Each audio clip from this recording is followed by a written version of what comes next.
It's Veronica Horvath, and I'll be presenting today for the Civic Leadership Academy on behalf of Charlotte Water.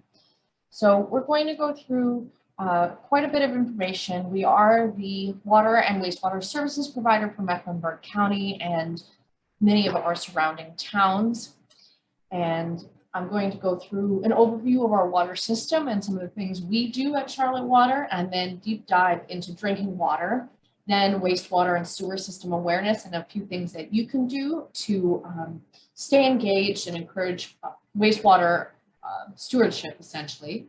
And then I'll speak about a few more things that we like to share with everyone on how you can stay engaged with us and some other key details.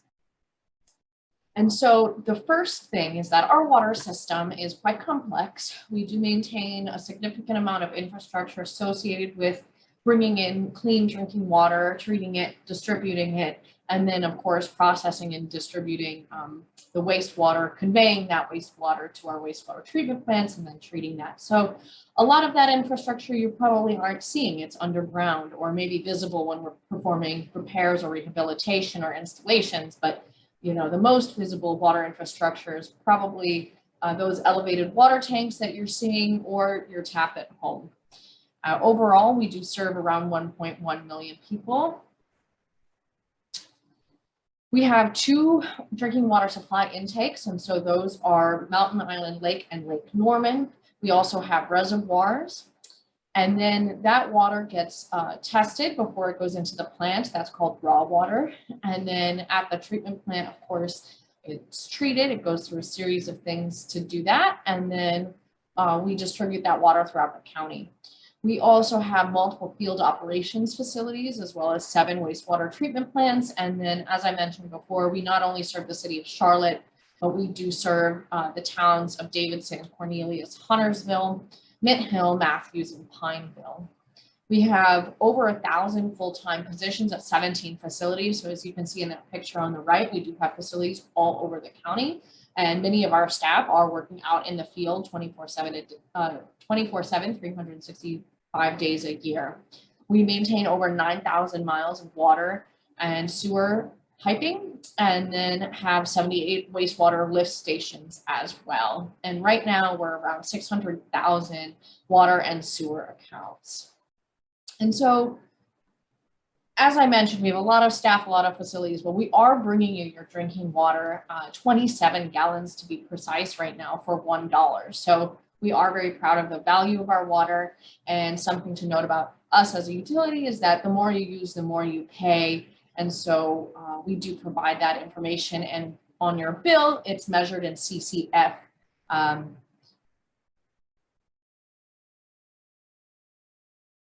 We also have about 319,000 water service connections. So as I mentioned before, we're bringing you your clean drinking water, but at each connection you will be metered. And so that's how we're tracking how much water is being used at any given location.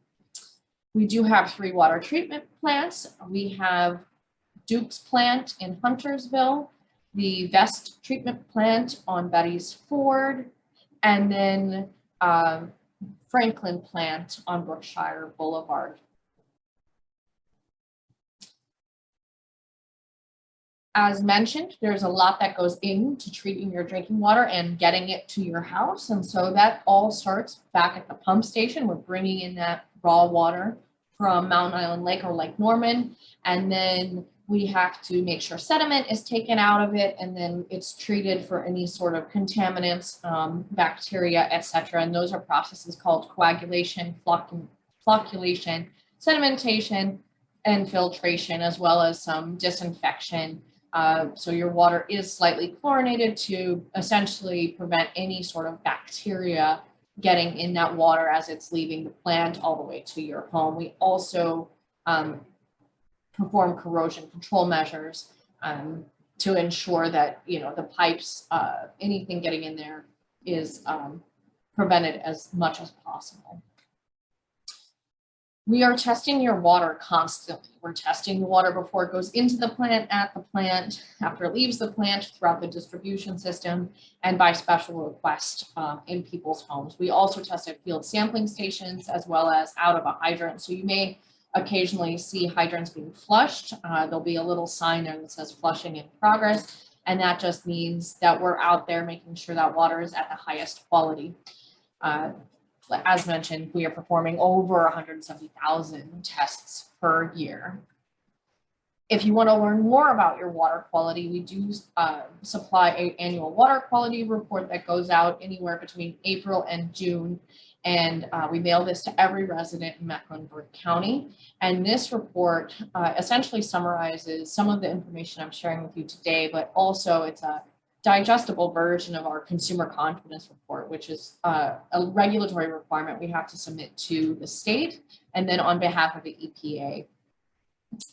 And we're very proud. We've had 0 violations. We're definitely meeting all of our regulatory requirements, and we work incredibly hard to not only ensure your highest drinking water quality is happening from a regulatory perspective, but going above and beyond and testing for things like unregulated contaminants, of which we test for about 740 right now. And we're always keeping an eye on anything of concern. So across this entire system, we are pumping out 174 million gallons a day. We're pumping 117 million gallons a day, but we have our design capacity at 174. We do also have 4 pressure zones, different storage facilities, and then 4,500 miles of water mains. All right, on to wastewater. So just like the drinking water system, our wastewater system is also quite complex, and we go through a series of pipes and then treatment infrastructure to then ultimately discharge high quality effluent back into creeks. And so there's lots of different aspects of this infrastructure that's quite exciting, although I get very excited about wastewater infrastructure. Anyway, things like aerators and then microbiology that essentially help digest out excess nitrogen or phosphorus contents, and then essentially a multi-step process that is really treating and then retreating that water to make sure it's high quality. As you can see in the top right photo, that water is actually quite clean. It's about to go into its final stage of treatment before being discharged, which is called effluent. Just a quick note, in Charlotte, we actually have separate sewer and then stormwater systems. In some cities, they have what's called a combined system, but that's not the case here in Charlotte. And so our friends at Stormwater obviously maintain all the infrastructure associated with those stormwater grates and drainage and flooding and things like that. And we are making sure that the wastewater system, maintains stays as clear and flows as freely as possible, which I'll speak a bit more about in a moment. For those of you that do use flushable wipes at home, we actually make the argument that they're not flushable, although they do fit down the toilet hole. They do not break down in the sewer system. So you can see in this picture here on the left, toilet paper is designed to essentially disintegrate effectively, but those disposable wipes really don't. And those can cause a lot of problems when combined with things like tree roots, grease, or even just get stuck on pieces of the infrastructure. They create challenges that can become blockages and or then ultimately a sewer overflow. And so we've noticed an increase of challenges over time associated with wipes. And so in this pie chart here, debris is where that would be categorized. We do perform measures. As you can see, roots are a big challenge here. We do perform annually a significant amount of root control activities. And then also, as you can see, grease is a major issue for the sewer system as well. And so we really like to impress upon people that these things are decisions you are making as an individual and as a household, and therefore also as a community, that keeping grease and any other debris like disposable wipes out of our sewer systems really truly is a way to be an active water steward and environmental steward for our community. Sewer spills are environmentally dangerous. We aim to prevent them as much as possible. I'll be speaking a bit more in a moment about our extensive prevention activities that we do in order to make sure the sewers are not going to have a sewer spill, but that doesn't mean they don't happen. And so we had around 161 sewer overflows last year, ranging in severity. We are reporting these to the state, and then anything over a certain level does get sent out on social media or press release, things like that, depending on the location and severity. But we are noticing that, of course, there's a decrease in sanitary sewer overflows over time, and this is primarily due to our preventative measures and us becoming more effective and faster at catching blockages as they're happening. But as I mentioned, this kind of public education and community stewardship aspect of your own practices at home really are truly where the biggest difference is going to be made in this aspect. But it is exciting to kind of peel back the layers to learn a little bit more about the folks, my fabulous colleagues at Charlotte Water. So we have a few people here who work on very different teams across our field operations, folks working in wastewater. And so we have in the top left, someone who's on our acoustics team, and these people go around and they put in essentially a machine that makes up different kinds of pitches, sounds from manhole to manhole, and depending on the quality of how that sound is bounced back and received, we can tell whether or not, or predict whether or not there's going to be a problem in that sewer. And the gentleman on the bottom left here actually drives around a camera that kind of looks, in my mind, almost like a Mars rover type of thing, where they go around and drive the car around from manhole to manhole and identify if there's roots, debris, grease, wipes, or damage to the pipe in any sort of way. And the folks in the top left, that picture is actually kind of small. That truck is actually very, very, very large. It is a vacuum truck. And so that water, that vehicle will blast water through pipes to kind of push through or shake up any blockages that are in there. And then the folks in the bottom right work on a crew that installs these things called smart covers, which are essentially real-time data collection systems for manhole covers, where they are able to notice the elevation of the water below and the flow rate. And that will give us a lot of triangulation around where we are predicting or seeing challenges in the system. And as we install more of them, of course, we'll be able to generate even more data around that. And now just a little bit more about our resident community engagement. So everyone, if you are a homeowner or a business owner, landowner rather, you are responsible for the portion of the piping that goes from your house all the way to the meter. And so that's both for your water and your sewer.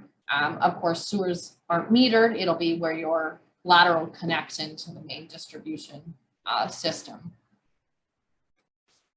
And then a note about leaks. So you may see some leaks or you might hear about leaks. There's a couple different things that are important to note here. So first off, you'll want to report, if you need to report a leak, you'll call 311 and provide the most accurate address as possible. And then folks in our field operations crew are going around every single day identifying and categorizing these leaks. And so you can see in the bottom left that there's that spray paint that's on the ground. That means that we've been there, we've categorized the leak, and we've queued it up for repair. However, obviously there is a precedent where emergency repairs happen first. So that's going to be in the top left. That would be an example of emergency. There's high risk of property damage, issues potentially with traffic, things like that, that are posing kind of a safety concern. Of course, those are the things that we're out there trying to handle the fastest as possible. Minor leaks, for instance, might take us quite a bit longer to get to, but once they've been reported, we are definitely on our way to go fixing them. If you would like to learn more about this, we do have information available on our website at charlottewater.org, as well as our blog, which is cltwater.org. And then a note about when and how to get in touch. And so both about detours or outages, you can call 311 and they'll be able to help you as well. We do post on nextdoor.com, so that'll give you that hyper local information. And then also in specific, if you're finding that you'd like more information about outages, if you are not the primary bill holder for your Charlotte Water account, or for example, I live in an apartment complex. I am not the bill holder. We just pay our apartment. I signed up on charlottewater.org alerts and put my information in and provided my address. So I'll receive a text message when there's an outage planned for my area. And so if you are interested in this, please go ahead and make sure you sign up. And then, as I mentioned before, please call 311 if you see leaks. We do obviously appreciate when people report them, and we are teeing them up for repair as quickly as possible. And then another note is that if you're noticing, we do recommend people keep kind of an eye on their average monthly bill. Of course, during the summer, usually people's bills may be higher. You would probably want to check and do an inspection around your house for leaks. You want to make sure your O-rings are up to speed, as well as flappers in your toilet. A lot of times you might have a leaky toilet and you don't know it because you're not hearing it. So keeping an eye on those kinds of things are really important in your home.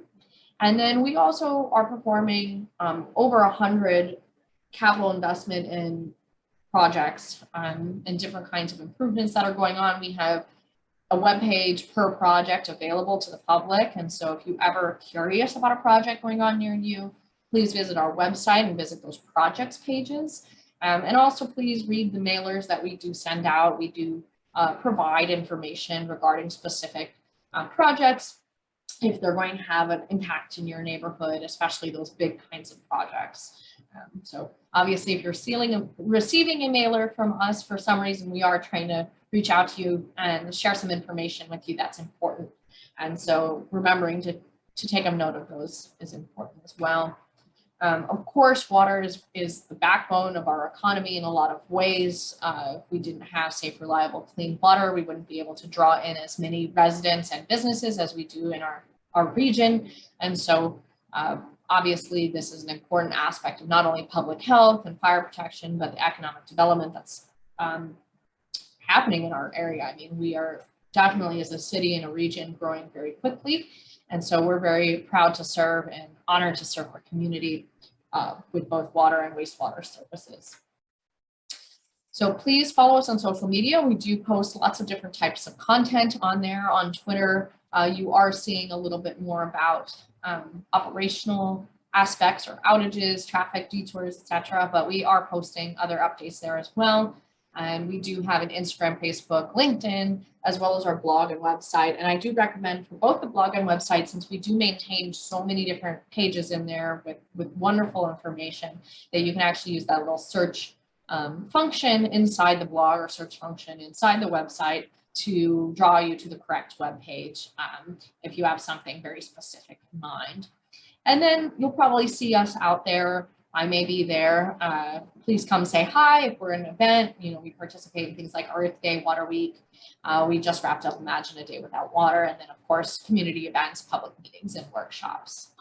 And so thank you very much. It's been an honor to present to you today. And we hope that you engage with us at Charlotte Water and spread the news about different things that you've learned today in the presentation.